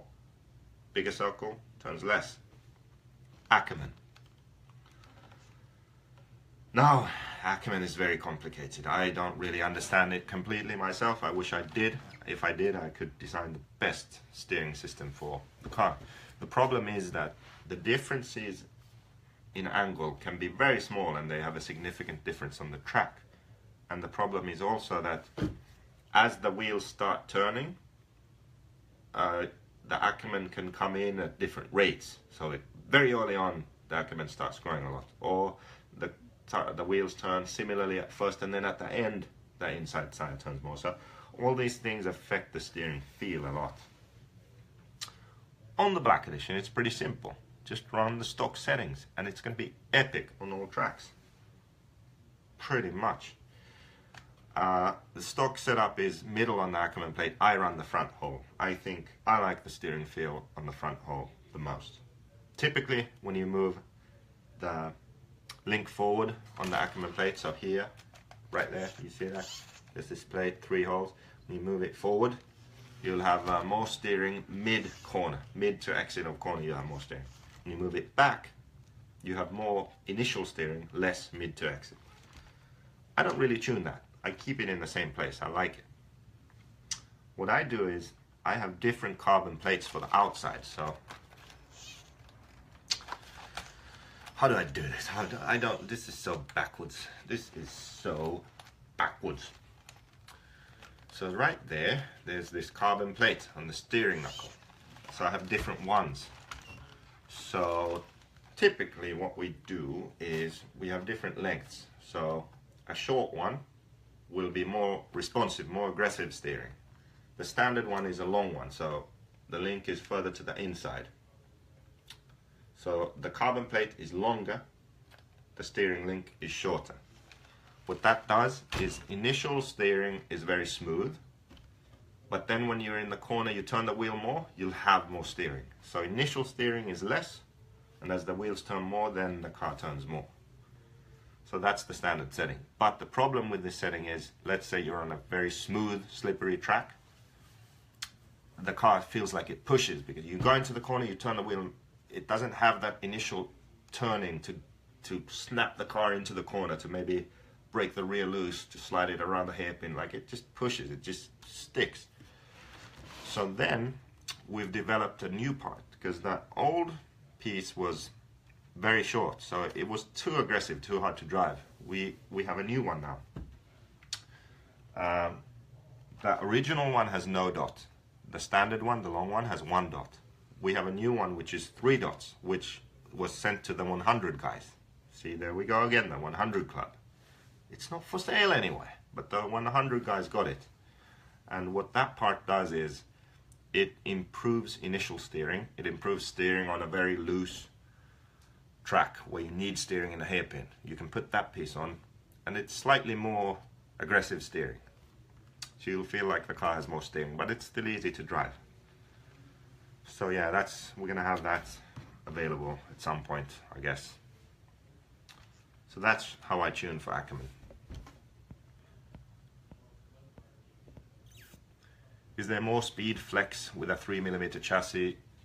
A possibility with the grey edition, since stock is 4. Does that thinking even carry from Nitro? Yeah, it's the same thing, but that's why it's a grey edition. It's not a black edition. When I update that e-car chassis layout, motor mount, center diff mount, all that stuff, when I do that, then it's going to be a true black edition. Now it's the old e-car with the black edition front and rear gearboxes. That's why it's a grey edition. We mixed the white with the black and we got a grey edition. And then when I do the center of the e-car, it's going to be the full black edition. See? See what I did there? Very, very clever. Very clever indeed. No truggy though. Jesus Christ. No truggy. If sales keep going like they are right now in America, hell might freeze over and I might have to do a truggy. I really don't want to think about that right now. Let's keep on going. Why do you think Mayfield was hitting 300 plus degrees at the Raw Nats 2016? Well, you know what? Mayfield also blew up his engine and didn't finish the race. So there may have been some issues there. I don't know why. Team Compton out. Chris Robinson. Yeah, but I don't know Chris Robinson. Who the hell is that? Mark Robinson, that's the dad, right? That's Jermaine's dad. He I can't look in my phone, I took a screenshot. He posted this thing, I was gonna... He posted on Facebook like, oh, someone sent JQ the hack back to Finland or something. I replied, but he had blocked me or something. I couldn't reply, but my reply was epic.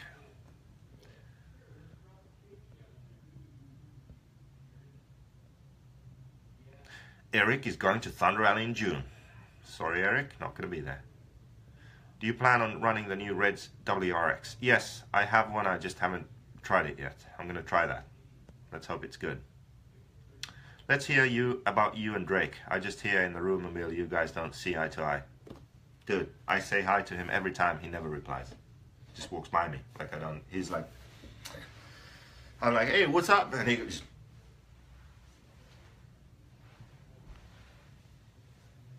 nothing. He just walks by. Doesn't matter. Apparently I made fun of him in some blog. Totally deserved. Let's see how we put the body clips on. Fuck, dude. Guy doesn't have a sense of humor. Bump steer is a mystery. Such a mystery.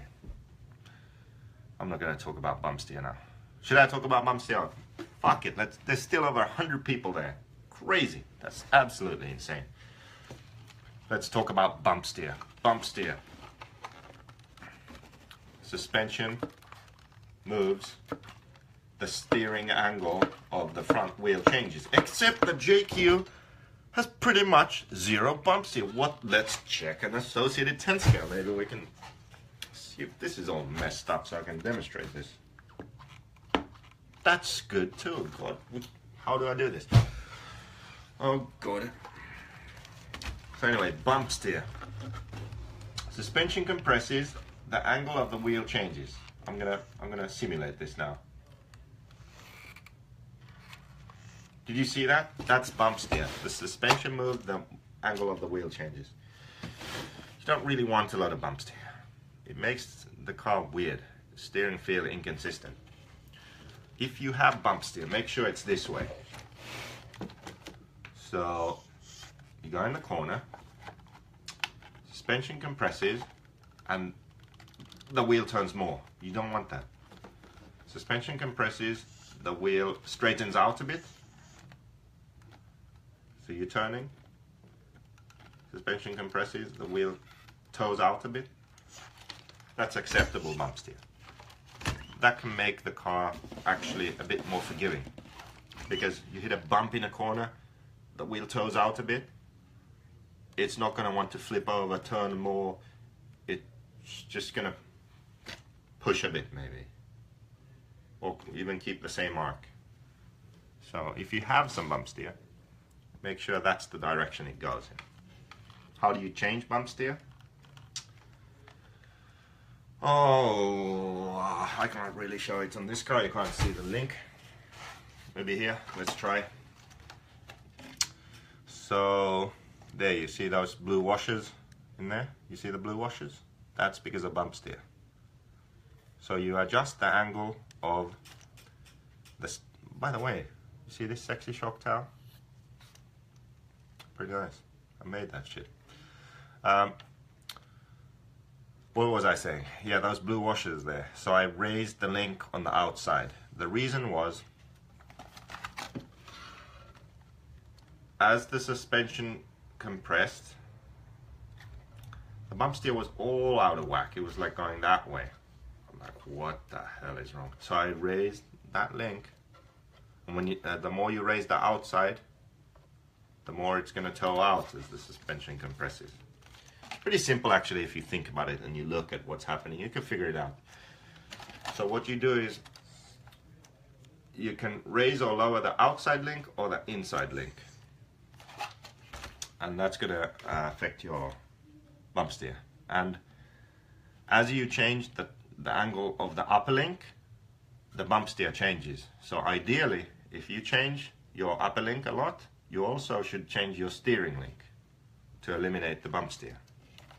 I bet many of you didn't know that and didn't look into that. But yeah, when you change your upper link angle, it changes bump steer. Okay, let's get back to real cars here. Enough of that 10 scale bullshit. What was that? Jesus.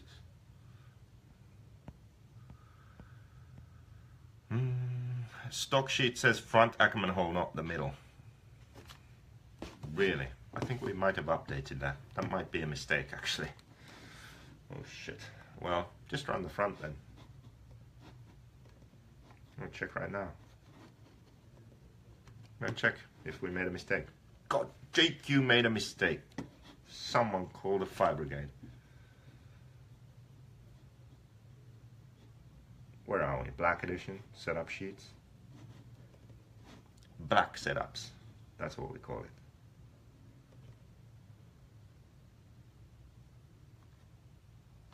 Yep, it says front. December says front.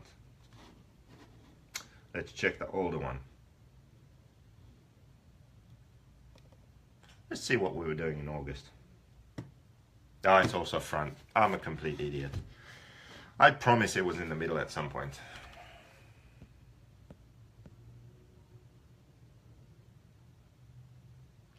Bump steer. If your links and arms are about the same length, just get them parallel and you're good. Yeah, that's good. Good advice right there. So most of the time, if your steering link is about the same angle as your lower arm, upper arm, in between there somewhere, you're good. Shit, Jakey, you fucked me with the grey edition. I fucked someone with a e-car. Interesting. You pretty much fucked yourself because you paid money to buy an electric 8-scale buggy. That is messed up. Just like Lorenzo Davis. I had to straighten that guy out. He went to the full Brawl, only ran e-car. I'm like, what is wrong with you, guy? You're running an electric 8-scale buggy. So I forced him to buy a black edition. I had a black edition spec queue there pre-built. I said, look man, I'm gonna leave this with you and you're gonna pay me. And he was like, is this guy crazy or what? And I said, yeah, this car, I can't take it on the plane. So I'm leaving it here. And you're gonna take it home. And then you're gonna pay me. One day you're gonna pay me. And that's what happened. He took it. And I also won some fuel in the raffle. They had a raffle there and I won fuel. So I went to him and gave him fuel. I said, congratulations, you're almost a nitro racer. So I gave him some fuel, forced him to buy a black edition, and now he's going to DNC and gonna race nitro. See? That's how you do it. No more e-car only.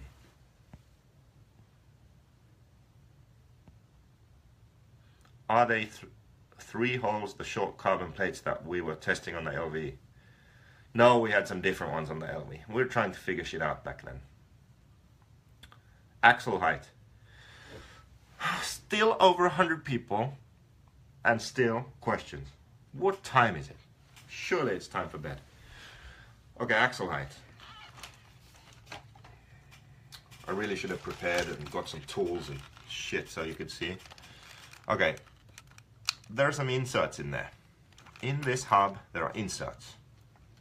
We tend to run the one with the hole the highest.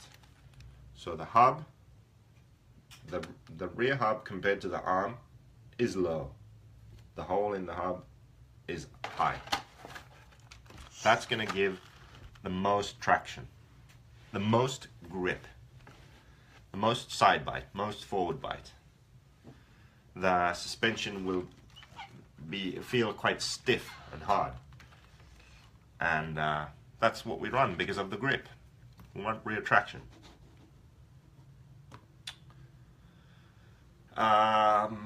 Let's say we go to a track and it's bumpy, like Thunder Alley was. Thunder Alley was loose, but it was really bumpy. What you can do, oh my god, look what I have here. Look at this shit. So what you can do is you can change the insert here. So you can raise the hub. So the hole in the insert will be lower. The hub will be higher. What that does is the suspension will be softer. So it will soak up the bumps more. It will be better in the bumps. But it will be more slippery, more loose. Another thing you need to take into account, if you make a big change to this, you should maybe compensate with the upper arm. So let's say you raise the hub a lot. You might want to lower the link the same amount on the hub, or you might want to raise it here the same amount, just to keep the roll centers in check. Because raising the hub raises this link also. You're changing two things then. So you might want to take that into account. Maybe you readjust. So you raise the hub, you lower this link. Or you raise the hub and you raise this link. So as I was saying, we use the top hole, lowest hub, because it's the most grip. Very bumpy track, you might want to raise the hub because it soaks up the bumps better. You have less side bite, it's not going to catch the bumps also. It will slide over them easier. It doesn't catch and flip. What else?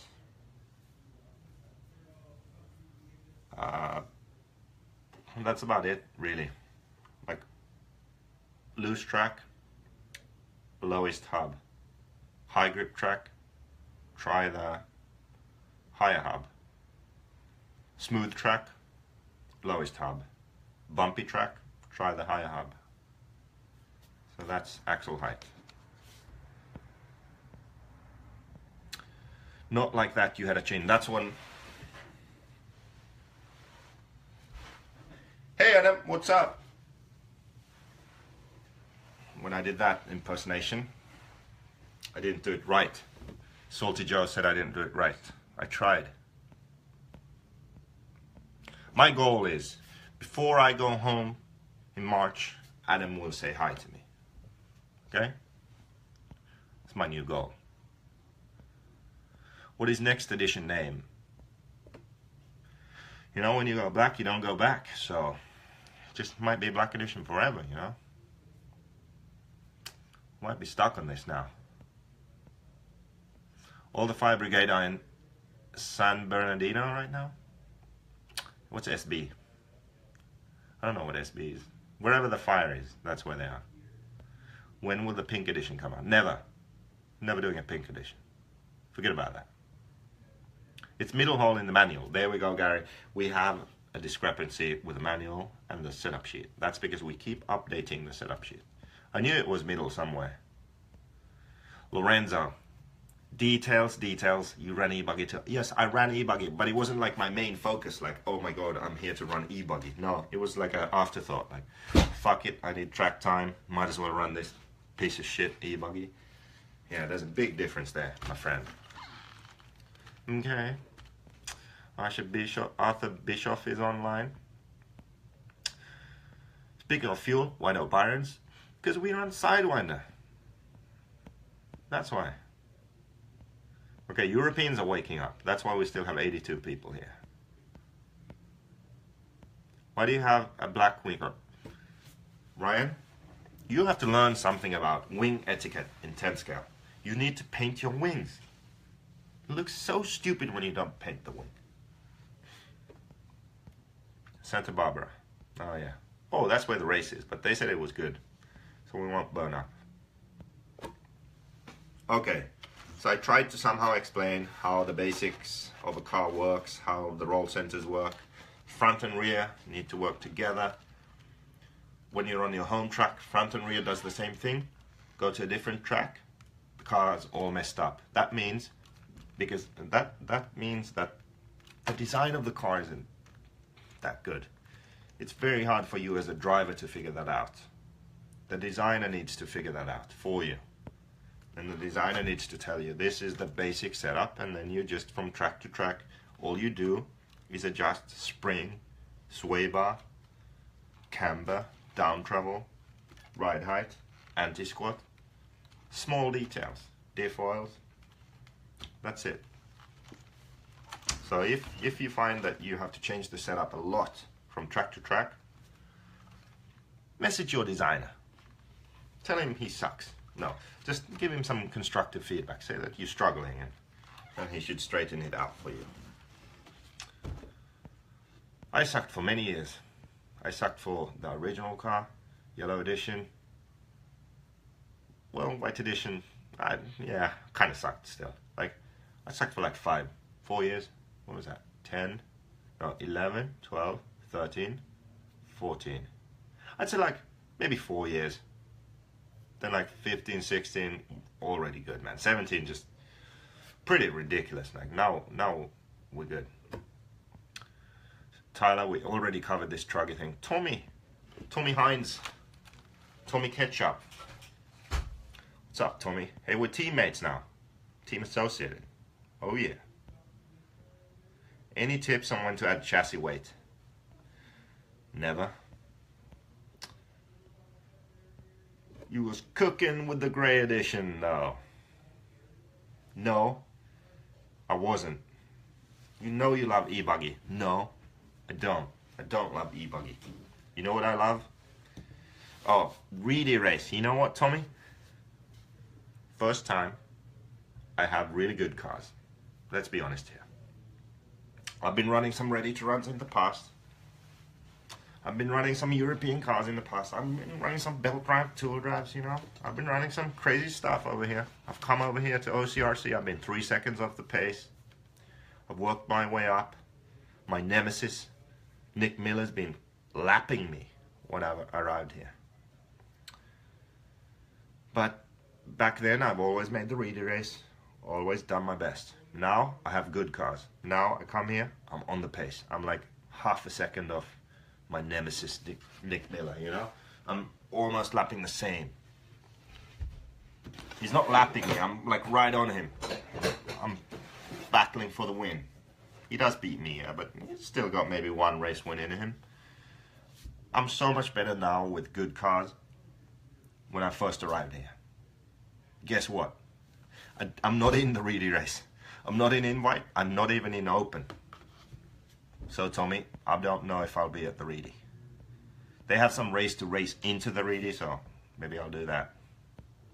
Hopefully I'll get into invite. I'm gonna resume in.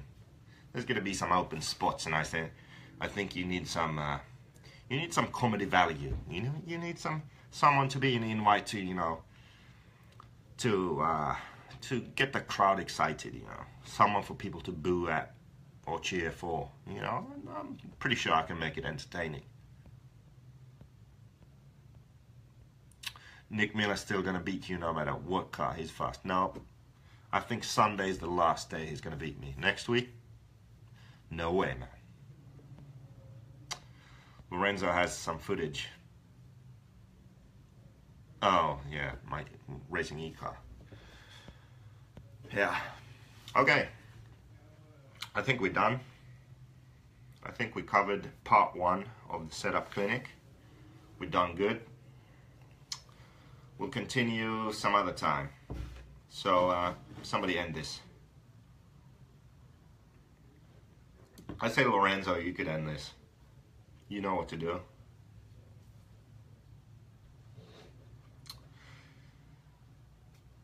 There we go. Salty Joe ended it. Thank you and good night. Mangu. There's that guy. Aussie guy. I can't end this. There isn't. Oh my god. What is going on? Mangu. Help me. Bye.